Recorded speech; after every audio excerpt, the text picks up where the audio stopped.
Hello জি, আসসালামু আলাইকুম। After effects নিয়ে প্রথম ভিডিওতে সবাইকে স্বাগত জানাচ্ছি। আমি মোহাম্মদ জাহিদুল হক। আমরা এই ভিডিও টিউটোরিয়ালে বা টিউটোরিয়াল সিরিজে মূলত ছোট ছোট বিভিন্ন টাস্ক কিভাবে আফটার ইফেক্টে করা যায় সেটা করে করে দেখাবো। ফলে অ্যাট দ্য এন্ড আপনি সব ধরনের জটিল কাজ, কমপ্লেক্স কাজ করার একটা ধারণা পেয়ে যাবেন। তো আজকে আমরা শিখবো হচ্ছে অনেকটা এই গ্রাফিক্সটা, যে কি থাকবে এখান থেকে প্লে হলো, যে একটা ফ্লাওয়ার যেটা স্ক্রিনের বাইরে থাকবে, সে আস্তে করে একটা পূর্ণ রোটেশন দিয়ে আপনার সামনে বড় হয়ে যাবে। তো এরকম একটা গ্রাফিক্স আমরা করার চেষ্টা করব। তো চলেন শুরু করা যাক। তবে আমরা প্রথমে চলে যাব হচ্ছে আফটার ইফেক্টসে। আফটার ইফেক্টসে স্টার্ট বাটনে গিয়ে আমরা আফটার ইফেক্টসের যদি ক্লিক করি তাহলে আফটার ইফেক্টসটা ওপেন হয়ে যাবে। আপনার মেশিনের ক্যাপাসিটির উপর ডিপেন্ড করবে যেটা কত তাড়াতাড়ি লোড হবে। সো একটু ডিলে হলেও ভয় পাওয়ার কোনো কারণ নেই, কোনো সমস্যা নেই, আস্তে ধীরে এটা চালু হয়ে যাবে।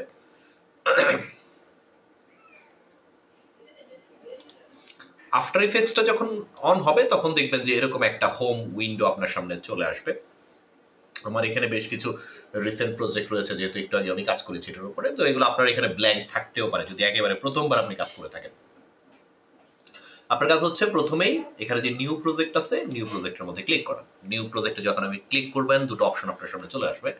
একটা হচ্ছে নিউ কম্পোজিশন আর একটা হচ্ছে নিউ কম্পোজিশন ফ্রম ফুটেজ। আমরা চলে যাব হচ্ছে নিউ কম্পোজিশনে।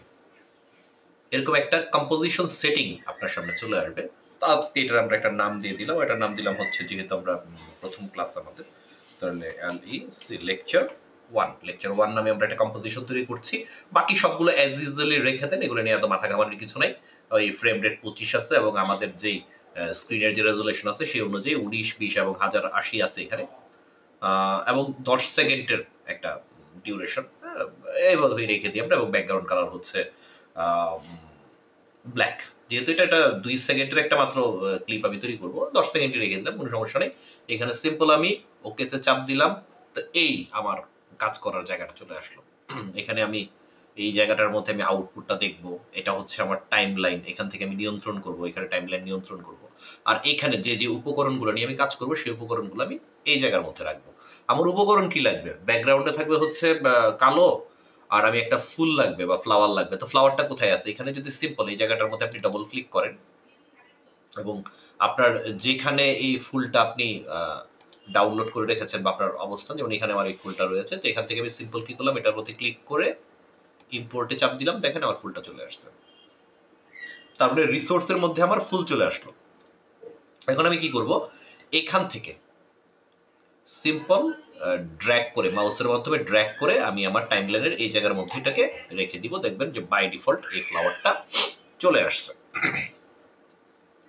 এখন এখানে তো ফুল চলে আসছে, ফুলের তো ফুল রেশিওটা চলে আসছে। এখন দেখেন সিম্পল যদি এইখানে চাপ দিই, এখানে যদি আমরা ক্লিক করি, এই যে একটা টিক চিহ্নের মতো রয়েছে ছোট করে, তাহলে দেখবেন ট্রান্সফর্ম একটা অপশন আসলো।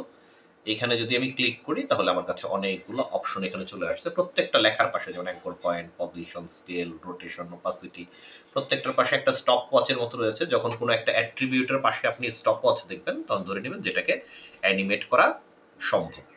এখন আপনাদের যদি যে ইয়াটা ছিল, গ্রাফিক্সটা আমি ভিডিওর প্রথমেই দেখিয়েছিলাম, সেখানে দেখেছেন যে যখন ভিডিওটা শুরু হচ্ছে তখন ইমেজটা একেবারে ছোট বা জিরো অবস্থায় ছিল। তার মানে ভিডিওটা যখন শুরু হবে তখন ইমেজের যে স্কেল বা সাইজকে আমরা বলবো হচ্ছে স্কেল। তো স্টপ ওয়াচে যে আপনি ক্লিক করবেন তার এখানে অ্যানিমেশন দিবেন, এটার সাইজ কত থাকবে? একেবারে জিরো। ছোট করে করে করে করে করে করে এভাবে খালি আপনি সিম্পল একটা ক্লিক রেখে এভাবে টানা হ্যাচটা করলেই দেখবেন যে ডান বামে নিলে এটা ছোট বড় হচ্ছে। তো ড্রাগ করে আপনি কি করলেন, এটাকে একেবারে টান দিয়ে আমি কি করলাম, -3 না, একেবারে দেখি 1 0 তে নিয়ে আসলাম। দেখেন সিলেক্ট অবস্থায় কিন্তু বিন্দুটা কিন্তু দেখা যাচ্ছে, কিন্তু ওর পজিশনটা কোথায় থাকবে? ও কিন্তু এই মিডলে থাকবে না। এই প্রথম যখন ভিডিওটা শুরু হবে 1 সেকেন্ডের মধ্যে, এটা হচ্ছে timeline after 0 second, 1 second, 2 second, কারণ ভিডিওটা 2 সেকেন্ডের মধ্যে সেইখানে বড় হয়ে চলে আসবে। কিন্তু যখন নাকি ক্লিপটা শুরু হচ্ছে 0 সেকেন্ডে, সে থাকবে হচ্ছে স্ক্রিনের বাইরে। সে থাকবে কি? স্ক্রিনের বাইরে থাকবে। এখন স্ক্রিনের বাইরে যখন থাকবে, ভালো কথা, ওর আমি পজিশনটাও দিয়ে দিলাম। ওর পজিশন কোথায় আছে? একেবারে স্ক্রিনের বাইরে ওর পজিশনটা আছে। ওকে, এটা হচ্ছে 0 অবস্থায়। এখন 1 সেকেন্ড পরে, 2 সেকেন্ড পরে কি হবে? দেখেন কাহিনীটা কি হচ্ছে। 2 সেকেন্ড পরে ওর পজিশনটা চলে যাবে হচ্ছে ঠিক মিডলে, ঠিক না? যে এই জায়গায় ওর পজিশনটা চলে আসলো, এবং ওর সাইজটা হয়ে যাবে একটু বড়, যেমন এটা 0% থেকে আস্তে আস্তে 50% করে দিই। ওর সাইজটা হচ্ছে 50%, মানে শুরুতে থাকবে ও। তাহলে একটু যদি এখন এই অবস্থায় এটা সেভ করে নিলাম, এটাকে, এটার একটা প্রজেক্টের একটা নাম দিয়ে দিলাম, সেটা হচ্ছে ক্লাস লার্নিং দিয়ে আমি প্রজেক্টটা সেভ করে দিলাম। তো দিয়ে আমি কি করলাম, এখানে প্রজেক্টটা সেভ করে রাখলাম আর কি। রেখে আমি যদি এখানে স্পেস বারে চাপ দিই, এখান থেকে শুরু থেকে স্পেস বারে চাপ দিই, আমি যদি স্পেস বারে চাপ দিই তাহলে দেখেন আস্তে আস্তে ইমেজটা বাইরে থেকে বড় হয়ে এ পর্যন্ত চলে আসলো, এবং পুরো 10 সেকেন্ড পর্যন্তই আমার এই লুপটা চলবে। তাহলে আমি তো এটা চাচ্ছি না, যেহেতু 2 মিনিট 2 সেকেন্ড পর্যন্তই আছে, আমি 2 সেকেন্ডের একটু আগে পর্যন্তই ড্র্যাগ করে, দেখছেন এই যে এখানে যে দাগটা আছে, এখানে যে নীলটা আছে, এটার মধ্যে যদি ড্র্যাগ করে আপনি এই পর্যন্ত এনে দেন, তাহলে এই জায়গাটা হয়ে যাবে আপনার ওয়ার্কিং স্পেস। 10 সেকেন্ড আর থাকলো না যে 2 সেকেন্ড 2 সেকেন্ড করে কাজ করবো। হ্যাঁ, অ্যানিমেশনটা দরকার লাগলে বাড়াবো। আপনি যদি একটা স্পেস বারে চাপ দেন, তাহলে 2 সেকেন্ড পর্যন্ত একটা লুপ আকারে দেখাবে আপনাকে। বারবার কি হচ্ছে, সে লুপ করতেছে, বাইরে থেকে আস্তে করে এসে বড় হয়ে মিডলে আসতেছে। কিন্তু আমি তো এরকম চাচ্ছিলাম না। আমি চাচ্ছিলাম কি, সে ঘুরতে ঘুরতে আসুক। সে কি করতে আসুক? ঘুরতে ঘুরতে আসুক। তাহলে শুরু থেকে শেষ পর্যন্ত, তাহলে আমাকে কি করতে হবে? একেবারে শুরু অবস্থায় গেলাম, গিয়ে তার রোটেশনটা চালু করে দিলাম। এখানে কিন্তু তার পূর্ণ ঘূর্ণন থাকলো না। দ্বিতীয়টাতে চলে গেলাম আমি কোন জায়গায়? 2 সেকেন্ডের মধ্যে চলে গেলাম। তো এখান থেকে ইয়াটাকে টান দিয়ে এনে আমি এই জায়গায় চলে আসলাম। এইখানে আমি রোটেশনটা দিয়ে দিলাম হচ্ছে একটা ঘূর্ণন। কয়টা ঘূর্ণন? একটা ঘূর্ণন। একটা ঘূর্ণন দিয়ে দিলাম। খেয়াল করছেন?